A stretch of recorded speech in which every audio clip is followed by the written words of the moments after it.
What's up, guys? I'm BTC. Welcome back to the Respawn, where I answer your questions. Today we're going to be talking about the possibility of a summoner type character, when will the next cinematic come out, and more.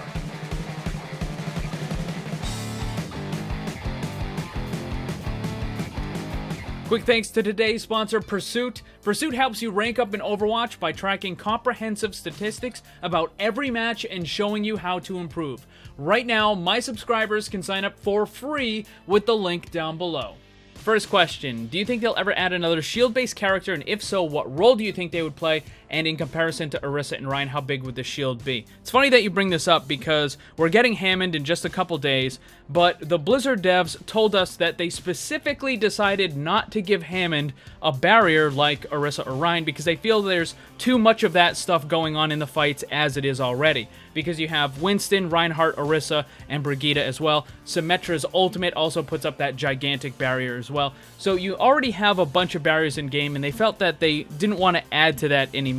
So that's why Hammond got the adaptive shield, which is basically just a bunch of extra health as opposed to being a barrier. Now, I don't think it's impossible that they would add another barrier character, and if they do, it would probably be tank. I don't think we'll ever get another healer with a barrier because I think Brigitte is kind of like a special case, the whole Squire thing.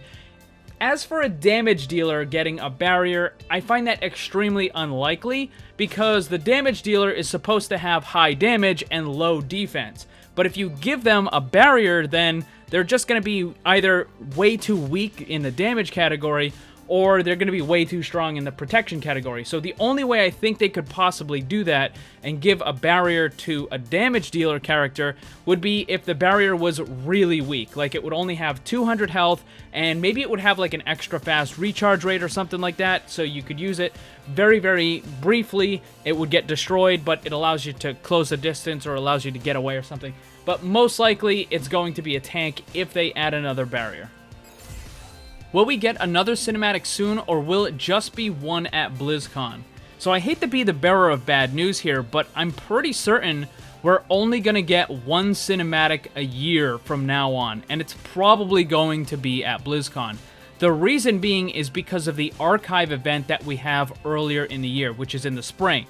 So first it was Uprising, then it was Retribution. And if you look at the stuff that went into creating that Retribution event, like it tells a lot of the story, but it's in-game. So it's not quite to the level of like a full-out cinematic or anything like that, but it's still pretty up there. It's way beyond what they would normally do for other stuff. So I think that we're likely only going to get the one cinematic a year, and then we're going to get like, I guess you could call it like a half of one or maybe like 3/4 of one or something for the archive event that we get in the spring.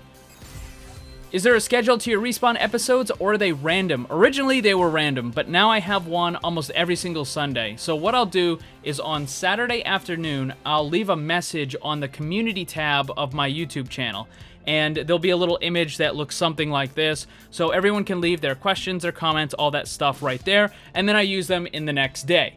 But keep in mind, a lot of you guys keep asking questions that I've already answered in previous episodes. So you can actually go back and check out the entire playlist if you want. That playlist is going to be on the main page for my YouTube channel, and the previous episodes answer the most common stuff like, when are you going to do a face reveal? Why do you use numbers for your abilities? Why do you always use Hollywood for your testing? All that sort of stuff. So go and check out that playlist because it answers a ton of those questions. Do you think the next hero after Hammond will be a healer? I think it's very likely. If you look at the hero select screen, there are more damage dealers than there are tanks and healers combined. So they just added Hammond, but that still doesn't even bring it up to being as close to as many damage dealers that we have in the game. And I know they also just added Brigitte and Moira, but again, there's just not that many compared to the damage. So it's possible that they could add a damage dealer, but I think they need to fill out the ranks of the healer and the tank before they start adding more DPS. Now, as far as what kind of a character, I'm thinking it's probably going to be something that helps the more standard comp. And what I'm talking about that is the comps that use Orisa or Reinhardt, the low mobility comps. So it might be something like kind of a location-based healer. So imagine that you have Soldier's Biotic Field, but you can place it at a distance. Like, you can kind of throw it out there, and it will heal everything in a small area for, like, a huge amount of health for several seconds or whatever, like, it happens to be. So I think you might have, like, the location-based healer, that sort of deal. Speaking of new heroes, what would you think of a summoner hero that summons AI-controlled bots?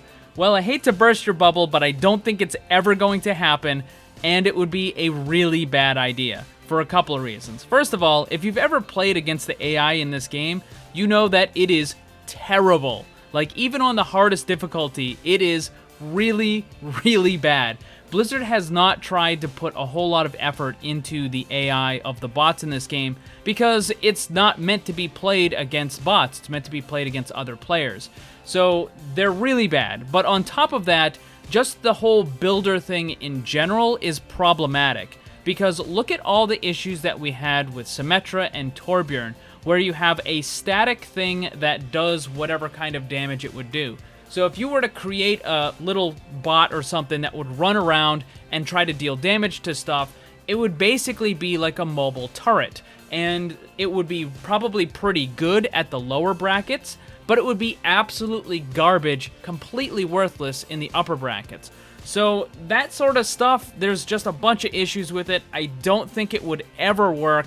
I think the best thing you might be able to have is something that kind of like moves in a straightforward line or something like that. Like, you drop it on the ground and it just moves forward for like 15 or 20 feet and it, you know, does something and then it just kind of like sputters out, that sort of deal.